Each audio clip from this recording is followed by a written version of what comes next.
Hello everybody, I am Nick the Brick here bringing you another Modern Warfare 3 commentary. This time it's Team Deathmatch on Outpost. I'm using the Scar with silencer and red dot sight. I've got my kill streak set up as my specialist. And spoiler alert, I go 30 and 4, which in my mind is one of my best gameplays I've ever had, that I can recall at least. Anyway, today's topic is near-death experiences. And I thought this would be a bit of an interesting topic to talk about because it can relate to a lot of people, and maybe it'll relate to my subscribers, who knows. So my first story was when I was about 7 or 8. I went to a friend's house to hang out. But as we all know, back then hanging out was a play date. So I went over to his mom's apartment house after school, and we were playing. And then when it was time for me to go, my dad was here, and you all probably know how it feels when your parents come to pick you up and you go hide somewhere because you don't want to leave. Well, that's actually what I did. But when it was time for me to go, I did cooperate and I did walk out with my dad. And while my dad was kind of behind me a little bit, kind of slowing down, not walking as fast as I was, because he was talking to my friend's mom, I was kind of sped up a little bit. I started to run. I got to the street and the car was parked across the street. So I got to the street and, you know, I do the responsible thing and look both ways. No car was coming either way, so I decided to run across. Well, of course, as I start to run across, out of nowhere, a guy on a motorcycle comes, and of course I can't really get out of the way of it. So I'm in the middle of the street with a motorcycle going, I'd say 40 to 45 miles an hour down a side street. Well, I get extremely lucky because the motorcycle actually clips the back of my heel to the point where I wasn't injured, but part of, and I don't know how this happened, but part of the heel of my shoe was pretty scratched up.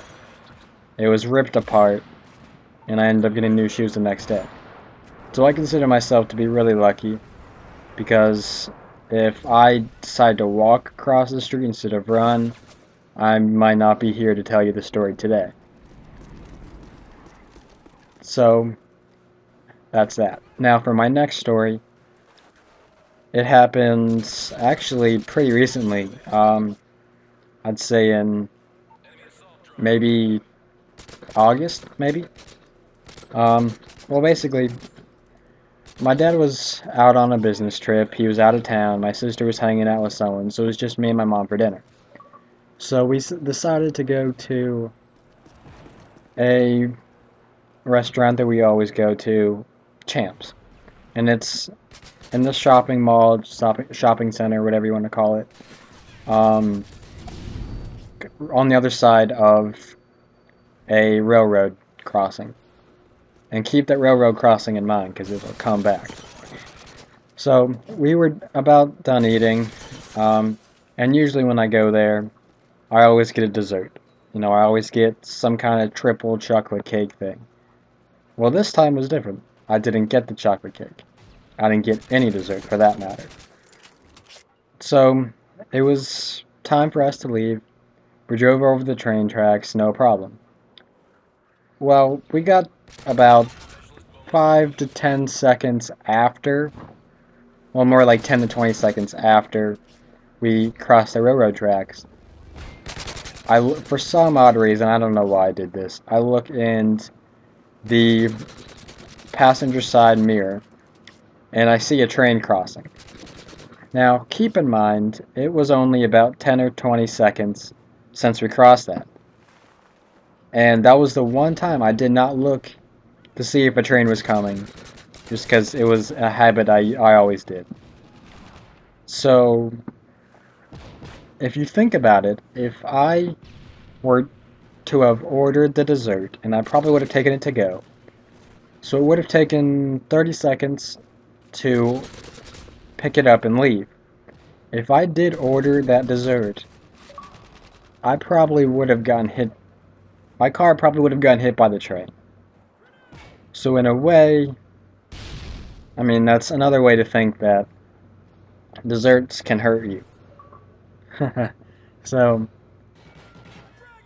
and then another thing, just kind of to end things off, a lot of near-death experiences don't just happen to me, but they also happen to the people I care about. And one of them, in particular, she was my ex-girlfriend, and she isn't with us anymore. She kind of died in October, but she would always get into bad situations involving cars. She was in at least, I'd say 5 to 10 car accidents in her life. I'd say 4 of which were in the past 3 months. So it's a lot of car accidents in a little amount of time. But a little side note here, I'm probably I think I'm about 2 or 3 kills from the Moab. And what do you know, a guy with a throwing knife coming around the corner and hitting me with it. By this point, I got pretty upset. I was so mad at myself. I mean, I probably should have at least, not really sprinted out there, but at least attempted to pick off 1 or 2 of them and then go hide or something. And at least get somewhat closer to the Moab. But...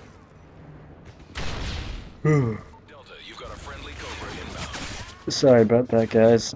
I'm recording this commentary at almost 10 o'clock. But anyway, back to my story. She always had her handful of car accidents. One of which she was in one.